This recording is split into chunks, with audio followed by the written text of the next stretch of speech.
Hakuna eneo baya la kumpata mtu kama dini. Unapomkamata mtu kwenye dini na ukamlisha ubaya wa mtu kwenye dini, unajenga chuki ya ndani ya moyo kuliko wanasiasa.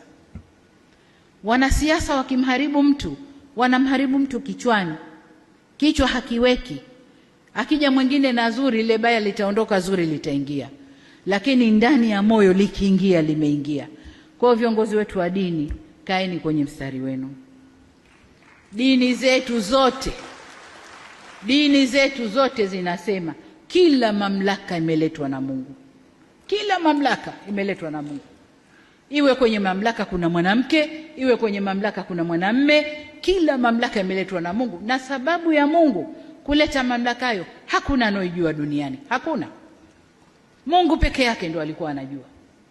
Kwa nini Samia leo yuko hapa? Kwa hiyo niwaombe sana viongozi wa dini, tuvae majoho. Yale majoho yetu yaoneshe sura halisi. Hakuna kitabu chochote cha dini kimesema tutazitumia dini zetu kuvuruga nchi zetu. Hakuna.